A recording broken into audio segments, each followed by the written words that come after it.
Support for this podcast comes from listeners and St. Alphonsus Health System, a regional network of hospitals, clinics, and care providers. St. Alphonsus offers comprehensive healthcare services to individuals and families throughout the community. More information about services and locations is available at stalphonsus.org. From Boise State Public Radio, this is The Connector. It's Idaho's Daily News. Good morning. I'm George Prentice. This morning, we have an update on the future of Interfaith Sanctuary, and we'll tell you about a unique 5K run in downtown Boise. It is Tuesday, the 30th of September, and here we go with today's stories.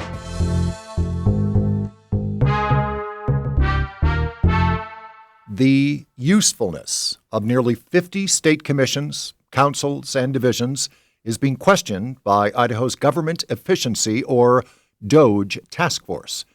James Dawson has more on who might be affected. The list includes some larger entities: the Division of Veterans Services, Idaho Public Television, and the Idaho Commission for Libraries.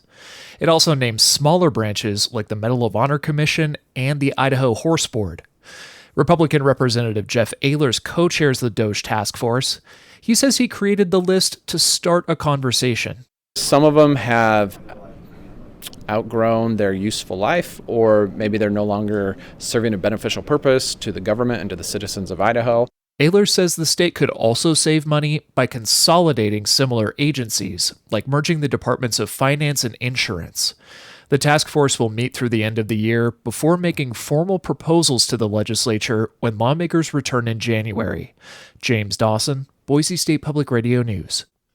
The conversation regarding the future of Interfaith Sanctuary will return to Boise City Hall later today.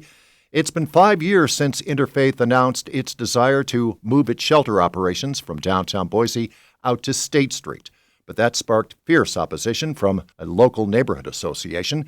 In 2022, the City Council gave its okay with a long list of conditions, but the state Supreme Court hit the brakes on that, agreeing with the neighborhood association and telling the council that its approval process had violated its own zoning code. Well, that prompted the council to rewrite the zoning code, ultimately giving the council a wider path in determining the fate of future projects.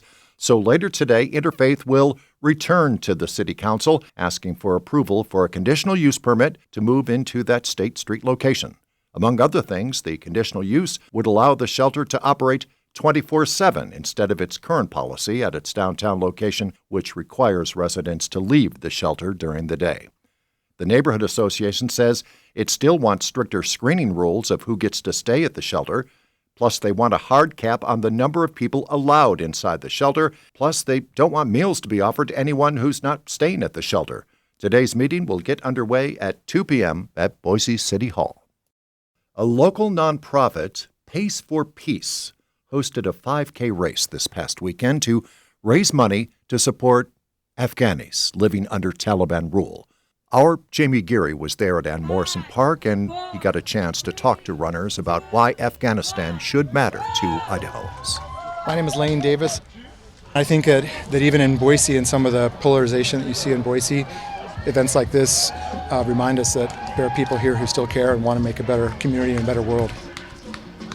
Kim Limbona. Yeah, I'm from Idaho, Boise. It's interesting that we are here as refugees. We came here as refugees, so to support one another, show our presence, show the unity. Afghanistan, Africans, Mexicans, whoever came here. Oscar Lopez Cardenas. I'm new to town. I've only been here for a year. This is the most peaceful form of activism that I can participate in. I feel like doing a protest, can only go so far. But this way I financially help in some way. Beth Norton, I'm from Boise, Idaho. Refugee resettlement has always had strong bipartisan support, and the program has been going for 50 years strong in Idaho.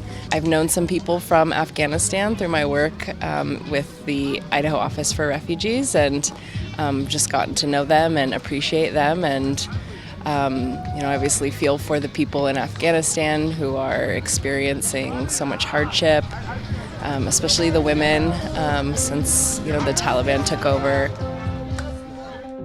And that is today's episode of The Connector. I'm George Prentice. We'll see you back here come Wednesday. You can stay in touch with the news always at BoiseStatePublicRadio.org. Tell your friends and family about The Connector and that they can find it wherever they find their favorite podcasts. For now, to you, thanks for listening.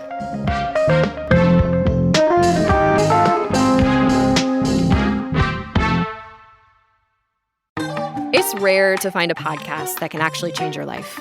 But when the show's called Life Kit, that's kind of the whole point. I'm Mariel Segarra.